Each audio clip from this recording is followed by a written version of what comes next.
नीतीश कुमार जी को लोग डिनाई कर रहे हैं। आप सोशल मीडिया सुबह से खोल लीजिए, अब लोग कह रहे हैं कि नींद में भी मेरी नींद उड़ जाती है जब मैं सपना देखता हूं कि मैं किसी सड़क से ट्रैवल कर रहा हूं। आप 17 साल में एनडीए के साथ बैठे हुए हैं, आपने बिहार को विशेष राज्य का दर्जा नहीं दिलवाया, बिहार को विशेष पैकेज नहीं दिलवाया, तो ये कौन सी विकास की बात कर रहे हैं? प्रोपेगेंडा से एक जो अपना अद्भुत व्यक्तित्व बनाया था और सुशासन का जो एक चोला ओढ़ा था, उसको बिहार की भोली भाली जनता है वो धीरे धीरे इसको ताकि सरकार 5 साल तक चल पाएगी।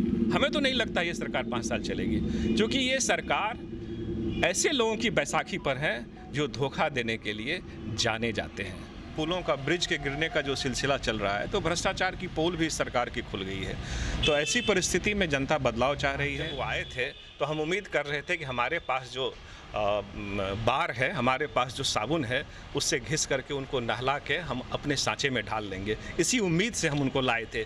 लेकिन वो धोखेबाज निकला। ये बीमा भारती जी का चुनाव इस बिहार की राजनीति का के बदलाव का बड़ा संदेश होगा और वो पहाड़ अभी ही ढहने वाला है। हमारे साथ विशेष बातचीत के लिए आज मौजूद हैं डॉक्टर अजय कुमार सिंह, जो कि एमएलसी हैं आरजेडी से, और ये खास तौर से पूर्णिया आए हुए हैं।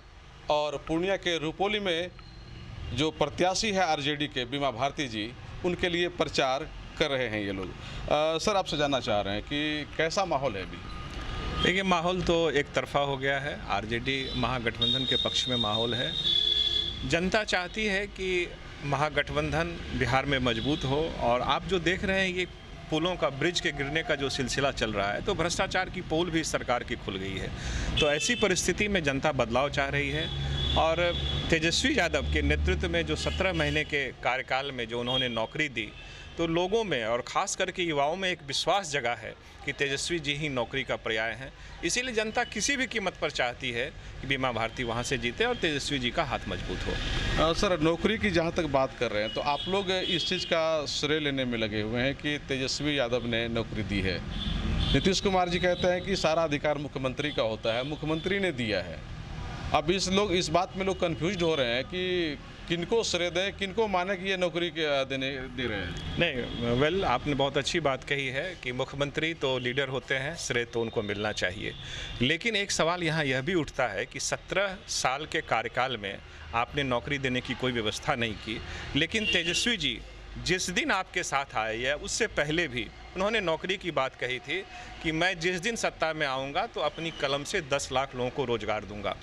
तो मुख्यमंत्री तो वो नहीं बने, लेकिन डिप्टी सीएम बने, तो उन्होंने उसको कर दिखाया, उन्होंने एक रोड मैप दिखाया। यही नीतीश बाबू कहते थे, मुख्यमंत्री महोदय कहते थे कि पैसा अपने बाप के घर से लाएगा क्या। तो ये नीतीश जी को ये पता नहीं था कि बिहार सरकार नौकरी दे सकती है। ये इनलाइटमेंट तेजस्वी जी ने उनको दिखाया, और तेजस्वी जी ने प्रेरित किया, और तेजस्वी जी ने पूरा रोड मैप उनको दिया कि नौकरी कैसे देंगे, किन किन विभागों में नौकरी है, नौकरियां बन सकती है, वैकेंसी बन सकती है, और पैसे भी कहां से आएंगे।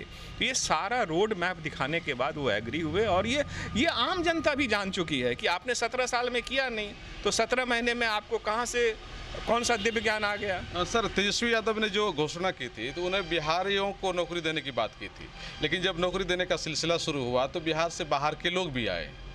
इसके बारे में ये कहा जा रहा है कि नीतीश कुमार जी को प्रधानमंत्री बनने का लालसा था, और उन्होंने इस चीज़ को मुद्दा बनाया, जातीय जनगणना को मुद्दा बनाया, और कुल मिलाकर के एक मैसेज देने की कोशिश की गई पूरे देश में कि हम लोग नौकरी और रोजगार पे काम करेंगे। तो उस लिहाज से नीतीश कुमार ने अगुवाई करते हुए नौकरी दी।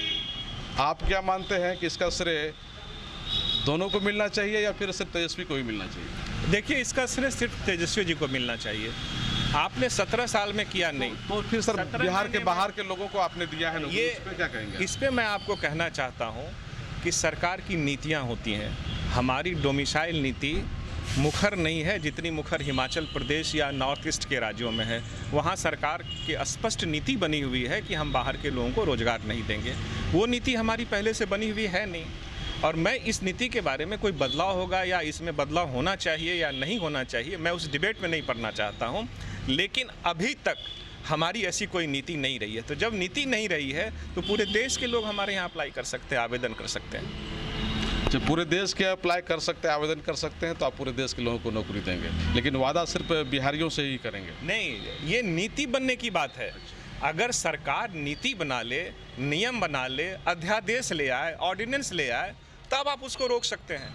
तो मैं एक छोटा कार्यकर्ता हूँ, आरजेडी में एमएलसी हूँ, एक छोटा कार्यकर्ता हूँ, तो सरकार की नीतियाँ कैसी होनी चाहिए उस पर मैं नहीं, उस बहस में जा भी नहीं सकता। सर, मेरा सवाल ये भी है कि अगर बीमा भारती जी यहाँ से जीत जाती है तो क्या मैसेज जाएगा यहाँ से? बीमा भारती जीत जाती हैं तो समाज पे जो हाशिए के लोग हैं, जो गरीब तबके के लोग हैं, जो अत्यंत पिछड़ा वर्ग है, उनके हौसले बुलंद होंगे कि सत्ता में मेरी भागीदारी होने जा रही है। तो हम लोग ये बीमा भारती जी को जिता करके यही मैसेज देना चाहते हैं समाज में। क्या यहाँ से ये भी मैसेज जाएगा कि नीतीश कुमार को कितना लोग अब पसंद करते हैं, या फिर उनको अब लोग डिनाई करने लगे? देखिए, नीतीश कुमार जी को लोग डिनाई कर रहे हैं। आप सोशल मीडिया सुबह से खोल लीजिए, अब लोग कह रहे हैं कि नींद में भी मेरी नींद उड़ जाती है जब मैं सपना देखता हूं कि मैं किसी सड़क से ट्रैवल कर रहा हूं। ये जो पुल गिरने का सिलसिला है, ये जो भ्रष्टाचार की गंगोत्री बिहार में बह रही है, डीपीआर घोटाला चल रहा है, प्रीमियम पे बड़े बड़े कंपनियों को काम दिया जा रहा है, तो ये जनता के सामने में सब सोशल मीडिया के माध्यम से जनता देख रही है, दृष्टिगोचर है ये चीज़। तो जनता तो उब चुकी है। तो नीतीश कुमार जी अंतिम सांस ले रहे हैं। तो फिर आगे उसका ग्राफ क्यों बढ़ता जा रहा है? जिस तरह से आप देख रहे हैं कि लोकसभा चुनाव में, अरे लोकसभा चुनाव में आपकी संख्या घट गई तो आप उसको बढ़ना कहते हैं। हम 4 पर पहुंचे, हमारा गठबंधन 9 पर, हम तो 4 मानते भी नहीं, हम 9 जीते हैं। और आप कहाँ थे? आप 16 थे ना कि 17 थे? फिर भी तो आपसे आगे 12 नहीं, 12 अकेले में आपसे आगे नहीं, आप घटते हुए क्रम में हैं और हम बढ़ते हुए क्रम में हैं। तो आप किसको देखेंगे? घटते हुए क्रम में भी हैं तो आपसे आगे हैं। अरे हम 0 पे आ जाएंगे अगली बार। वो घटते हुए क्रम में वो 0 पे आ जाएंगे। किसी भी पहाड़ को ढहने में तो समय लगता है ना।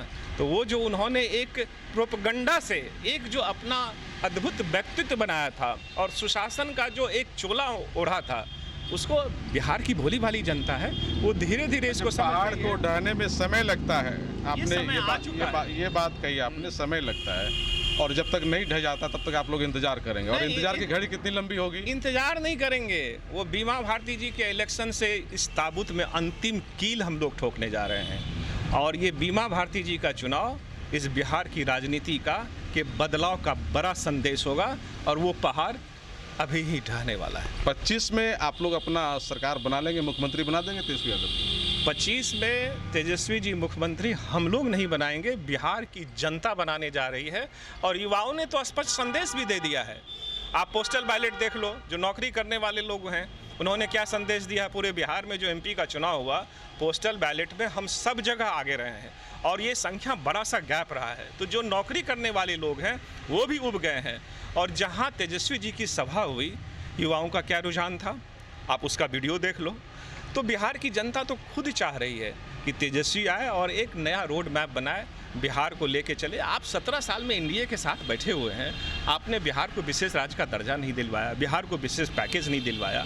तो ये कौन सी विकास की बात करते हैं आप? सड़क बनाने को विकास अगर कहते हैं तो ये विकास का एक कंपोनेंट है। विकास में होता है ह्यूमन इंडेक्स भी होता है कि आप किस तरह से जीते हैं, आपकी थाली में रोटियां हैं कि नहीं, आपकी थाली में दाल है कि नहीं, आपकी थाली में सब्जी है कि नहीं। तो आप ह्यूमन इंडेक्स में कहाँ जा रहे हैं? किसानों को क्या, किसानों को कैसा यूरिया मिल रहा है? दुगुने दाम पर यूरिया मिल रहा है। आप केंद्र सरकार से समय पर यूरिया की खेप नहीं ले पाते हैं, उर्वरक नहीं ले पाते हैं, और आप दावा करते हैं कि हम गठबंधन के साथ हैं। तो ये कौन सा गठबंधन है? इनको अगर जरा से भी शर्म होगी तो ये एनडीए का साथ छोड़ेंगे। हम किसानों को सही समय पर पानी नहीं दे पा रहे हैं। 2000 एनडीए का साथ छोड़ेंगे तो आप लोग स्वागत करेंगे ना? नहीं, स्वागत करने की ये देखिए पॉलिसी मैटर की चीज़ है। इसमें मैं नहीं बोल सकता हूं कि स्वागत होगा या उनका तिरस्कार होगा, लेकिन बिहार की जनता नीतीश कुमार के गवर्नमेंट से उब चुकी है, इतना मैं पूरे दावे के साथ आपको कहता हूं। अगर उब चुकी है तो आप लोगों के साथ आते तो आप भी तो फिर मुख्यमंत्री उन्हीं को बनाते हैं। तो दोबारा आप बना चुके हैं, और आप ही कहते हैं कि जब वो अलग हो जाते हैं तो आप कहते हैं कि जनता उनसे उब चुकी है।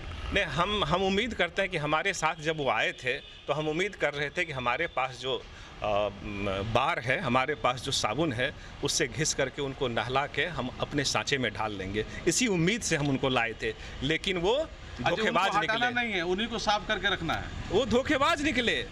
अब तो मेरे साथ है ही नहीं, तो मेरा टिकिया काम तो करेगा नहीं, मेरा सर्फ एक्सल काम करेगा नहीं। आपका सर्फ एक्सल में वो ताकत नहीं है। नहीं, ताकत थी, नहीं, तो लेकिन कहाँ साफ हुआ तो? वो अधैर्य हो गए। उनको पता नहीं किस बात का डर हो गया, कौन सी सीडी, कौन सी बात उनकी। हम लोग तो सर यही आका मानेंगे के कि सामने आपकी है। टिकिया जो थी उसमें वो ताकत नहीं थी जो कि अभी नीतीश तो- कुमार को साफ कर अभी तो टिकिया हम लोग मले भी नहीं थे। अच्छा। हम लोगों ने 5 लाख रोजगार दे करके पहला रोड मैप उनको दिखाया था। अब उनको लगने लगा कि इस लड़के के माध्यम से नौकरी मिल रही है, और पूरे देश में ही नहीं, इंटरनेशनल मीडिया ने उसको बड़े ही अच्छे से दिखाया है। तो उनको लगने लगा, अरे ये तो श्रेय इसको मिल रहा है, काम तो इसी ने किया है। मैं कितना भी चीख चीख के कहूँगा तो लोग इसको मानेंगे नहीं नहीं। मानेंगे। तो ये श्रेय लेने की होड़ में इन्होंने हम लोगों का सर, साथ अब छोड़ा। लास्ट में हम लोग बात कर लेते हैं थोड़ा सा केंद्र की राजनीति पे। अभी किस तरह का माहौल लग रहा है कि केंद्र में बना हुआ है? केंद्र काफ़ी कमज़ोर हो चुका है। ये जो 400 का पार कह रहे थे, 272 भी नहीं ला सके, 240 पर सिमट गए। और केंद्र में जो विपक्ष की आवाज़ को कुंद करने की लगातार कोशिश हो रही थी, उस कोशिश को तो पीछे धकेलने का काम महागठबंधन के लोगों ने किया है।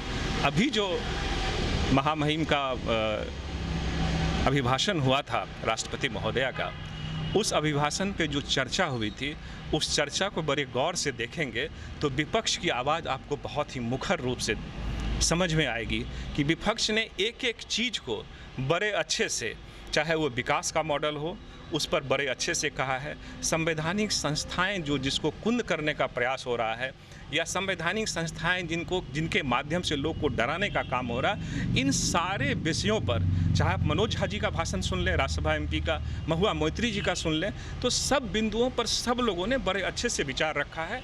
और हम देख रहे हैं कि जो पक्ष के लोग हैं, सत्ता पक्ष के लोग हैं, वो अब डिफेंसिव मोड में हैं। वो पहले एग्रेसिव मोड में थे, ऑफेंसिव मोड में थे, लेकिन अब वो डिफेंसिव मोड में खेल रहे हैं। उनको लग रहा है कि किसी तरह से बचो। तो हम लोग वहाँ मजबूत हुए। क्या लगता है कि ये सरकार 5 साल तक चल पाएगी? हमें तो नहीं लगता ये सरकार 5 साल चलेगी, क्योंकि ये सरकार ऐसे लोगों की बैसाखी पर है जो धोखा देने के लिए जाने जाते हैं। तो ये नीतीश बाबू हैं।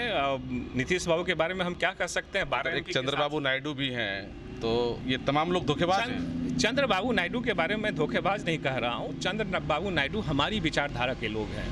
वो गंगा जमनी संस्कृति में विश्वास करने वाले लोग हैं। उनका वहाँ ये बात तो आप नीतीश कुमार के लिए भी कहते हैं। उनका वहाँ मन नहीं लगेगा। उनका मन इसीलिए नहीं लगेगा कि हम तो ऐसे हिंदू हैं जो श्री राम को पूजते हैं, उनमें आस्था रखते हैं। हम उसका राजनीतिक दुरुपयोग नहीं करते हैं। इसीलिए चंद्रबाबू नायडू का भी मन वहाँ नहीं लगेगा। उनको भी देर सवेर इस बात का एहसास होगा कि हम गलत लोगों के साथ सर, अगर ठीक है 5 साल सरकार नहीं चलती है, गिर जाती है, तो आप लोग सरकार बनाएंगे तब? निश्चित रूप से सरकार बनाएंगे। सरकार क्यों नहीं बनाएंगे? जनता, सरकार गिरने का मतलब है कि जनता की आस्था। तो जनता की आस्था जब प्रधानमंत्री तब किनको बनाएंगे आप लोग?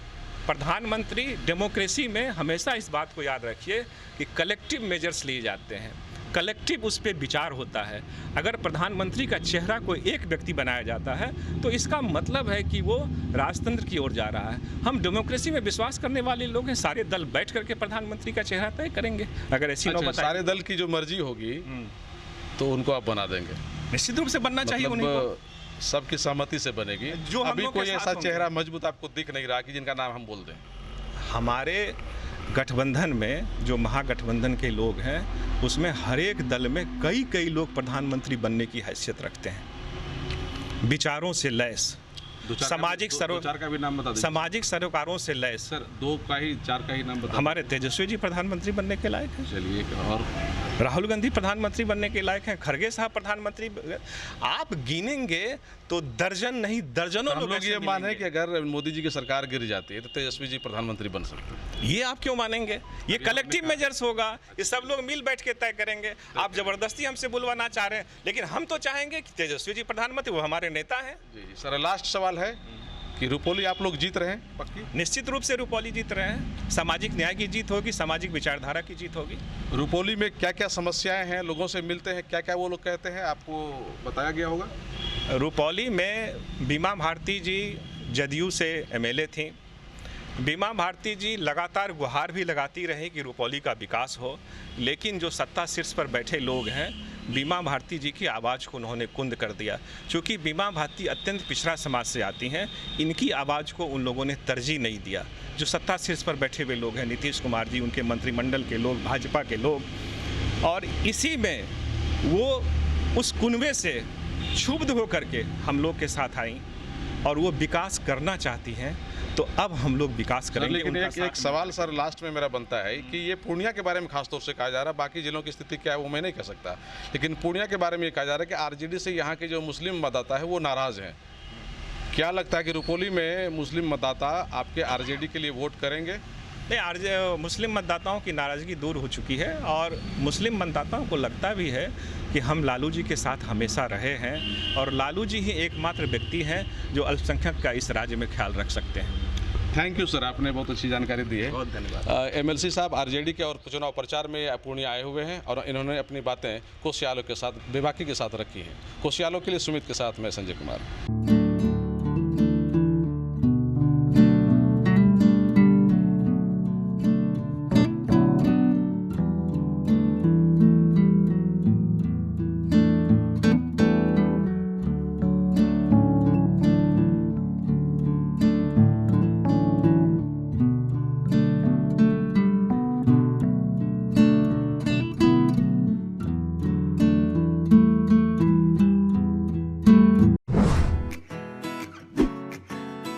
Aryabhata institute of technical education. अब आप बताइए, आप आईटी क्यों कर रहे हैं?